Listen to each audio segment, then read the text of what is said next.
Mikill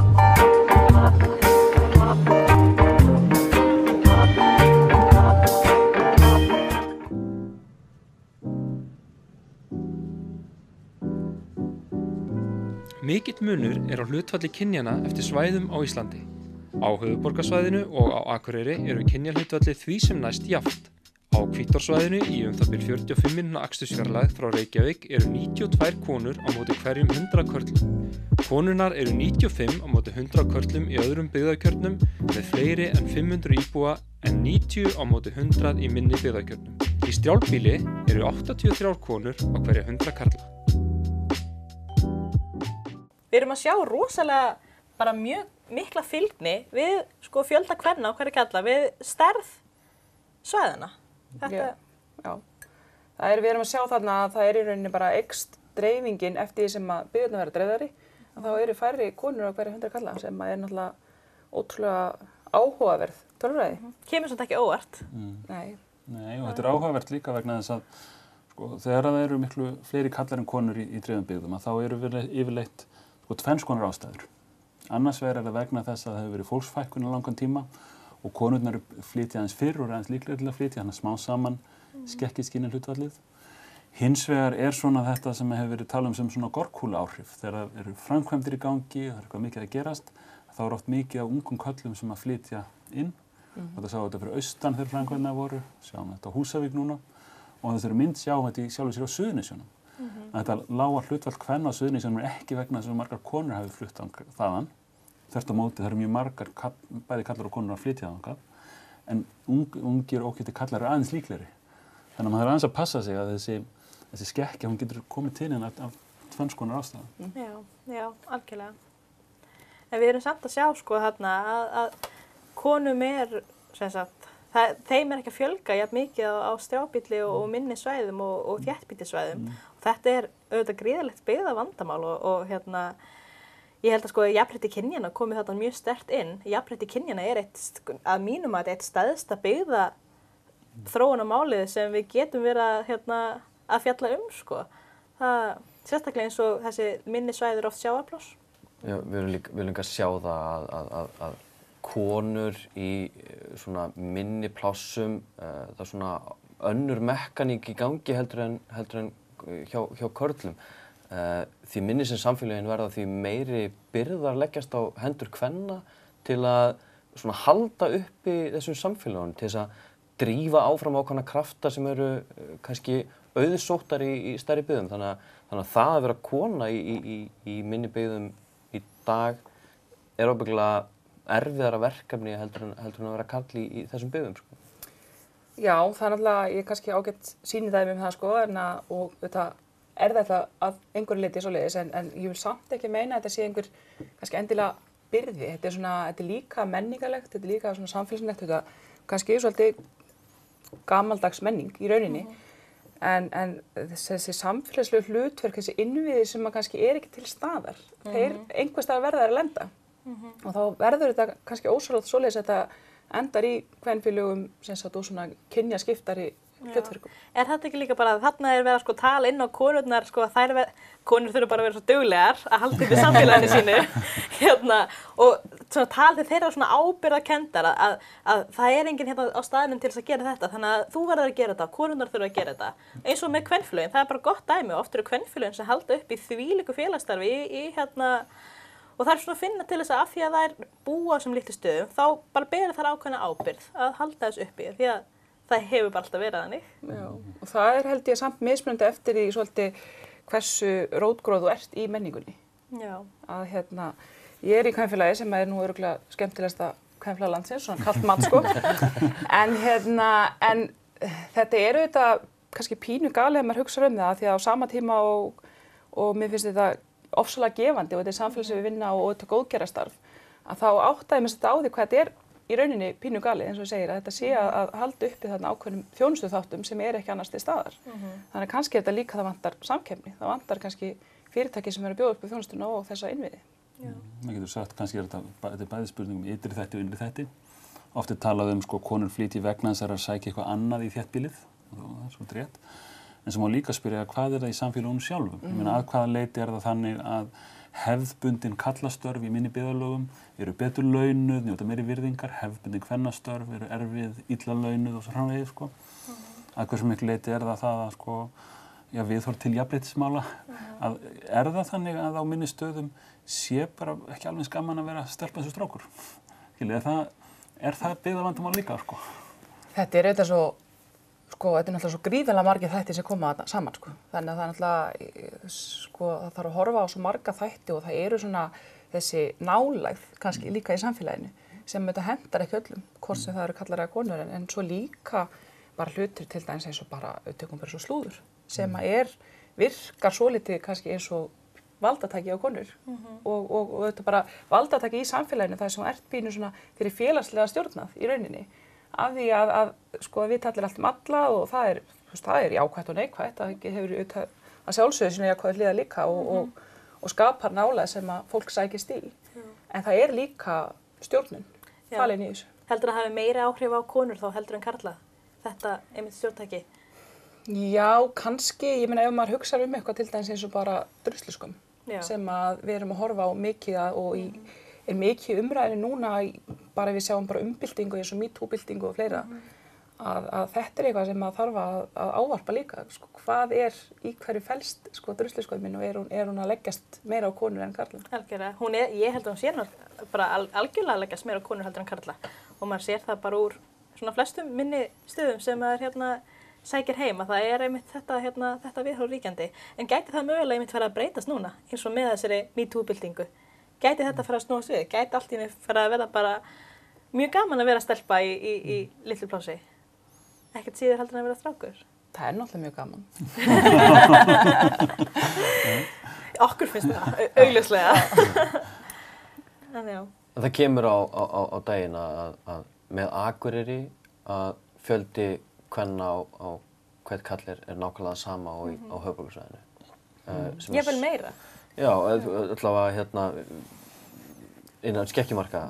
Það er kannski áhugavert að velta fyrir sér svona hvað það er. Það er náttúrulega 3 stórar menntastofnanir á Akureyri, menntaskólinn, verkmenntaskólinn og síðan háskólinn á Akureyri þar sem að allavega vel yfir að 3 af hverjum eru konur þannig að svona það er ákveðið svona heilbrigðismerki en síðan sér maður frá Akureyri að því minni sem að svæðin eru því færri konur á hvern kall og þetta er svona mjög áhugaverð þróun sko.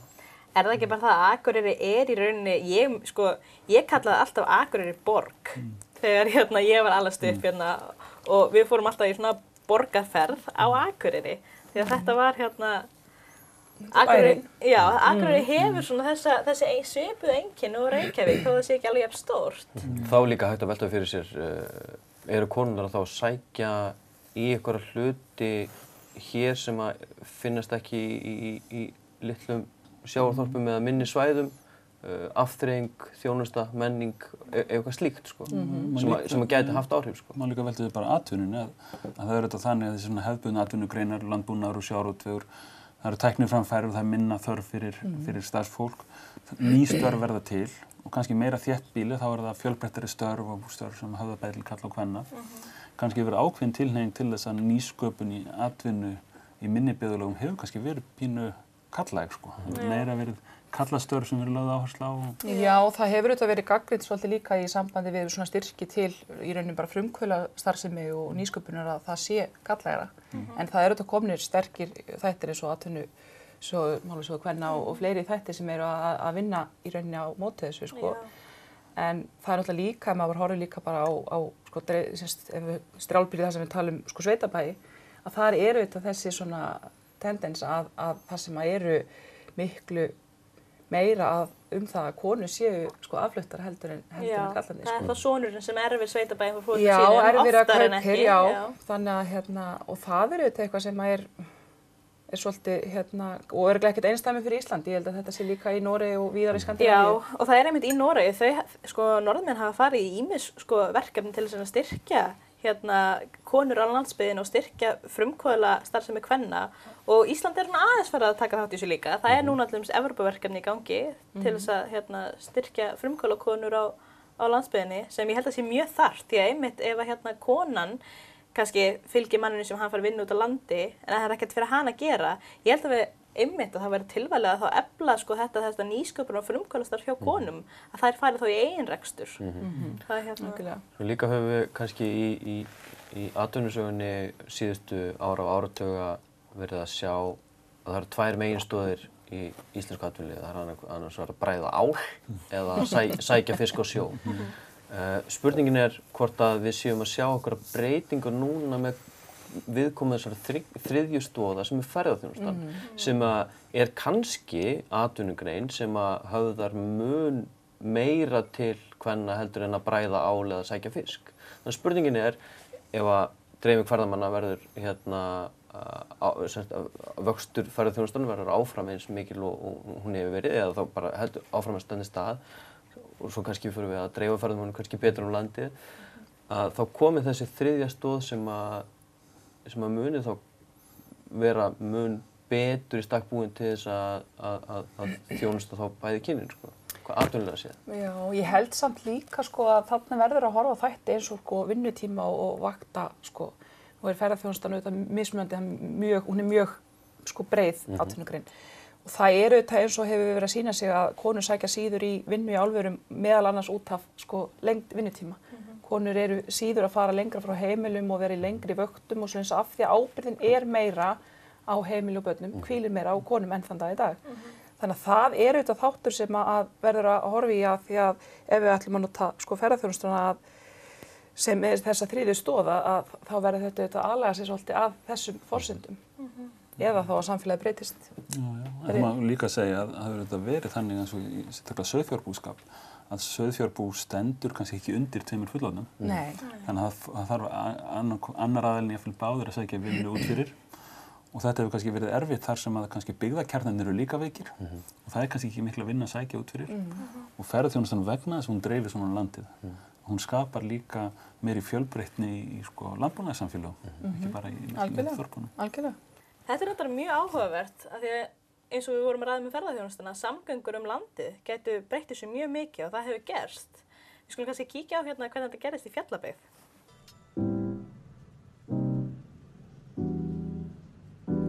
Árið 2010 opnuðu Héðinsfjarðargöngin sem tengdu Ólafsfjörð og Siglufjörð saman í Fjallabyggð. Síðustu 2 áratugina fyrir opnun ganganna fækkaði konum á aldrinum 20–39 ára meir en helming og börnum undir 10 ára aldri fækkaði 2/3. Eftir opnun þeirra hefur konum á þessum aldri fjölgað 17% og börnum undir 10 ára hefur fjölgað 15%. Þarna sjáum við bara greinilega að göngin breyttu heilmiklu. Hvað ætli þetta að segja? Já, það er mjög áhugavert að skoða Fjallabyggð að allt frá því að síldin hvarf þá er bara búið svona greinlegt downfall og decline á konum og börnum náttúrulega með. Við opnun ganganna verða 2000 manna samfélagi eða 2000 manna samfélagi og þetta gerist eiginlega bara á einni nóttu. Ég hefði ekki trúað því að þetta myndi gerast svona skarpt, að þetta myndi koma bara eiginlega strax í ljós. Við svona áætluðum að það væri gaman að skoða þetta svona eftir 15 ár til þess að sjá hvort yrði einhver munur. En þarna gerist þetta strax og það er bara eins og að styrkurinn í samfélaginu verði bara mun meiri. Það er meira að gerast, það verður einhvern veginn meiri svona mekaník og greinilega er það bara lífvænlegra fyrir konur að stækka plássið og með meiri afþreyingu, meiri möguleikum, atvinnutækifærum fjölgar hjá konum, þannig að þetta verður ofsalega áhugavert sko. En jafnframt verður ábyggilega skemmtilega líka að sjá þetta eftir önnur 15 ár, sjá hvernig þetta verður sko. En þarna í Fjallabyggð, þarna sjáum við líka að eftir að göngin komu, það er þvílík aukning í ferðaþjónustu, það er aukning í menningarstarfsemi. Það eru oft sko stórir menningarviðburðir sem er haldið þarna á Siglufirði sem var kannski ekkert áður og líka gamlir menningarviðburðir sem búið að endurvekja að þetta gerðist í kjölfarið, sko hvernig er orsakasamhengið, maður veit það ekki en maður getur samt spurt sig hvort þetta tengist ekki. Jú, maður getur líka spurt sig, sko, eitt er það að Siglufjörður og Ólafsfjörður verða einu samfélagi. Hitt er síðan tenging við Eyjafjörðinn, þar sem eru 20.000 manns og þjónustuninn á Akureyri. Að kannski fyrir gönga þá var fólk svolítið þeirri stöðu að ef að sko barnið vaknar upp með 40 stig hita miðanótt að þá gæti verið ófært á bænum og þegar að samgöngurnar batna og þegar þú ert komin í sko 75 km fjarlægð frá sjúkrahúsi og með þjónustu og verslun í svona seilingafjarlægð, ekki endilega í bænum, heldur í seilingafjarlægð, að það breyti líka þegar fólk að meta hvar það vil setja sig niður með sína fjölskyldu. Þetta náttúrulega þetta sko stóra samgöngubætur hafa þetta áhrif á alla, en það þetta mjög áhugavert að sjá sko hvernig það eru samt kynjaskiptar að auðvitað breytir þetta samfélagið heil mikið en þetta samt sko eins og Hvalfjarðargöng stækkuðu samt sem áður atvinnusvæði kalla í rauninni meira heldur en kvenna út af svo aftur þessum jafnréttis og samfélagslega þáttum sem eru þessi ábyrgð á heimilum sko. Þannig í rauninni sem sagt eru við þó að þetta stækki atvinnusvæði þá þetta samt smá kynjavingill á því sem að þarf að hafa í huga að hefur meiri áhrif semst í rauninni stækkunar áhrif á svæði kalla. Já. Ég held að núna sé líka það bara mjög nýlega farið að stjórnvöld farin að horfa og rýna til dæmis fjárlög með sko kynjaglerugum, að það eru þessi kynju fjárlög sem eru komin núna í gang og ég held að við ættum í rauninni að hafa kynjaglerugun sko líka sérstaklega í byggðamálum, samgöngumálum, þetta á alltaf við og styrkja eitthvað annað sko. Það hefur líka oft verið sagt að það sé konan sem að ráði búsetu að einhverju leyti og ef að semst með því að auka aðgengi að ýmsum hlutum þá verður Fjallabyggð og Siglufjörður per se líka að ákjósanlegri valkostir búsetu. Það er svolítið merkilegt með það sko að þetta með að konur ráði búsetu að það er eiginlega þannig að sko fólk sest oft að í nágrenni við staðinn þar sem eiginkonan vinnur. Og fyrst hljómar þetta mjög jafnréttissinna sko þannig að maður reynir fyrir það vegna þess að það er hún sem þarf að mæta ef að börnin veikjast eða það er eitthvað í skólanum eða eitthvað svona þá er tilhneiging til að fólk setji sig niður nálægt þeim stað þar sem að kona vinnur og kallinn keyrir frekar langar vegalengdir. Og konan sér skuttlið. Já, sér skuttlið. Og það kannski Fjallabyggð interessant af því að þetta er ekki með 17 kilometrar. Það er pínulítið öðru sem með Hvalfjarðargöngin, þar sem að þú ert eiginlega farin fyrir daginn. Og við sjáum sko mjög mikla aukningu á vinnusókn kvenna milli Siglufjarðar og Ólafsfjarðar. Kannski einmitt af því þetta er ekki bara stutt, þetta er líka innandyra. Þetta eru 17 kilometrar innandyra á milli staðana. Svo náttúrulega þetta eru líka, sko, fer þetta kannski líka eftir atvinnugreinum ef við erum að horfa eftir á lítil sjávarþorp, þar sem eru þetta ákveðin fjöldi sem eru sjómenn. Og þar þetta, sko, í langflestum þá tilfellum kallar, sko. Og þá þetta bara þannig, sko, svart á hvítu, það alveg sama hvað, hann ekkert að fara að hlaupa heim með barnið veikist, sko. Þannig að þá ertu bara fastur út á sjó. Þannig að þá verður þetta bara þannig að hinn aðilinn eða þá að segja einhver búið að aðrisera einhverjum umsjónaraðila til þess að taka þetta hlutur að sér. Þannig að þar hefur ekki mikil kannski áhrif þó að atvinnusvæði stækki fyrir allavega fyrir þá sjómannskonur. Og kannski skiptir ekki miklu máli hvar skipið leggur upp, sko. Nei, og svo það, sko. Ef þú ert á margar vikur á sjó, þá skiptir ekki öllu máli hvort að þú ferð frá bryggjunni heima eða. Já, og það hefur maður oft heyrt að sé í rauninni, sko, að þó fjölskyldan sé að flytja svo þá einmitt eftir vinnu konunnar þegar af því að sjómaðurinn getur komið í landið eða sem það auðveldara að keyra og leggja upp, sko. Þannig að það líka eitthvað sem skiptir. Já, þannig að við þurfum sko fleiri áhugaverð störf fyrir konur út á landi. Það er náttúrulega líka bara sko, svo eru áhugavert að sjá til dæmis eins og Vaðlaheiðargöngin, góðu, sem að mér hlakkar alveg mikið til þegar þau vera komin, það auðveldar mér lífið að sækja vinnu. En og það verður svolítið áhugavert að sjá það einmitt sko frá bæði, semst frá Akureyri og milli Húsavíkur og í rauninni bara, þú veist, allt austur, hvað áhrif þetta hefur og hvort það verður kynjaskipt. Já, en það ekki líka þetta, menn ef þú býrð á Húsavík núna og fæðingardeildin hinum megin við Vaðlaheiðina, að þá þarftu svolítið að meta, viltu eiga von á barni þegar það fer til veðri hvort þú kemst á fæðingardeildin, skilurðu? Að það þarf ekki að vera lokað marga daga á ári til þess að þú hikir við það að vera með, sko, verið þeirri stöðu. Þannig að það er atvinnusóknin, það er líka það að sækja vinnun á Akureyri úr sko Aðaldalnum eða einhvers staðar, kannski ekki mjög langt, en þú ert kannski ekki alveg viss hvort þú komist heim. Nei. Og það eru allar samgöngubætur sko gera það líka verkum að það verður brothættara flug, til dæmis svona betri vegasamgöngur geta gert það brothættara, þannig að þú veist, það eru þetta ekki bæði það fær ekki bæði sko að þetta getur gert það verkum að önnur þjónusta dettur niður. Þannig að læknisþjónusta til dæmis náttúrulega líka út af skort á heimilislæknum. og þá er hún dreifðari með bættum samgöngum af því það er auðveldara fyrir læknin að fara á milli byggðarlaga sko. Þannig að það er líka svona þjónustuþættir sem að Þetta kom svolítið á óvart með sko Héðinsfjarðargöngin þar sem að fólk sá kannski fyrir sér að það myndi auka svo mikið vinnusókn þaðan til Akureyrar en það var einlega öfugt, það var meira að það væri sko aukning á því að sérfræðingar væri að fara frá Akureyri til Siglufjarðar, þannig að þetta verður interessant með Vaðlaheiðargöngin. Algjörlega. Að hvaða leyti fara sko Húsvíkingar eða fólk í Þingeyjarsýslu að sækja vinnun á Akureyri og hversu mikið verður sko bara flæði fram og aftur og Ég held að þetta nefnilega eigi til að gerast líka sko, eins og með bættum samgöngum og með tæknivæðingu og að fólk getur unnið meira á internetinu að fólk sko, sem hefur kannski þurft að búa í sko, þéttbýliskjördum til þess að sækja vinnu þarf þess ekki lengur, það er kannski vill búa á einhver strjálbýli svæðum en þar þurfa náttúrulega samgöngur, fjarskipti og heilbrigðisþjónusta helst sko, að vera í lagi. Það erum við einmitt að sjá í Húnaþingi vestra. Þar er fólk einmitt að koma heim og búa í sveitunum þar sem að annar aðilinn getur unnið heima hjá sér. Og það er bara skýrt dæmi það að með bættum samgöngum í tækni að flytja ekki fólk á milli staða heldur en að flytja upplýsingar á milli staða.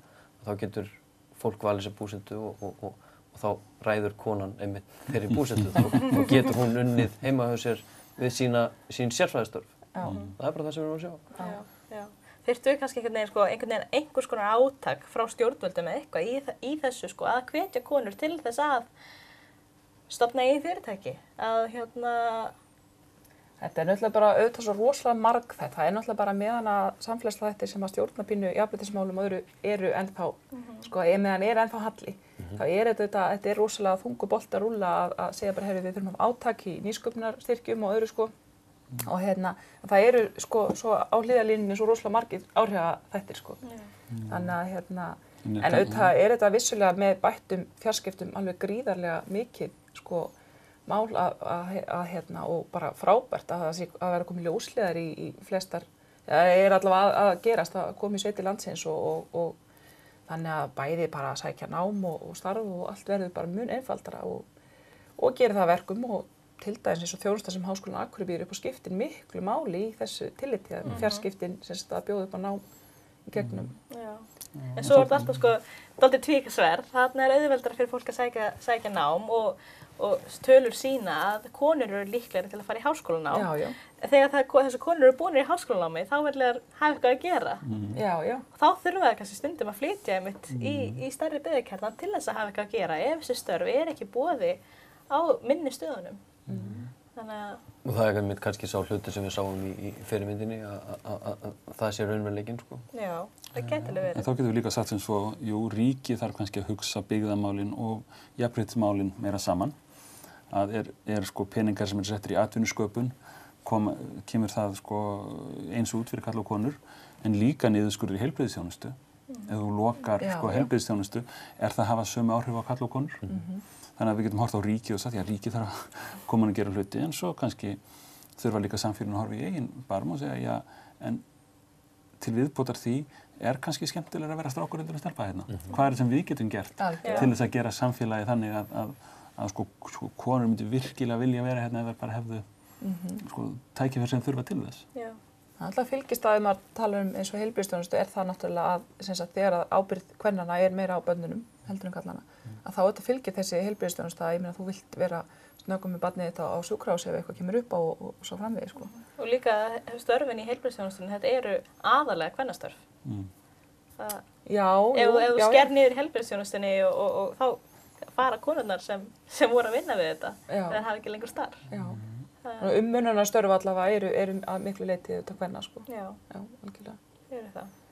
Þannig að þetta svona, og ég held líka bara samt, sko, má maður ekki alltaf líta á þetta sem, sko, neikvæð, ef maður hugsa samgöngubætur, sko, jú, það er kannski lengra að sko, sækja lækni, en að einhver leyti er þetta samt, ég hef verið sko, næstu í 2 tíma upp á sjúkrahúsi á Akureyri með að bíða eftir læknisþjónustu fyrir son minn sem fikk skarð þetta sauman, en á sama skap er ég sko aldrei sko að bíða minna en sko 40-50 mínútur heima sko ef ég keyri til að sækja með læknisþjónustu og þannig að það er ekkert alltaf neikvætt. því að þú þarft stundum, þá sko, það meiri hleðsla á kerfið á stærri stöðunum. Þannig að þó þú sért kannski smá fjarlægð frá lækni en með góðum samgöngum að þá gera það verkum að það ekkert öll fjarlægðin samt sem áður. Það er mitt kannski málið sko að í einhverju tilfellum þetta ekki spurning hversu lengi þú ert að fara til læknis, bara að þú getur komist til læknis. Jú, algjörlega. Já, og viltu hversu mikla áherslu leggur á að það sé einhver heilbrigðisþjónusta í heimabyggð og hversu mikla áherslu á það að það sé sko fjölbreytt þjónusta í selingafjarlægð. Að bara eins og með verslun, ég meina ef að þú opnar jarðgöng þá kannski lokar búðin í bænum. Já. En á móti þá allir í bænum komast í sko stórmarkað þar sem miklu lægra vöruverð. Hefur þá verslunin batnað eða versnað?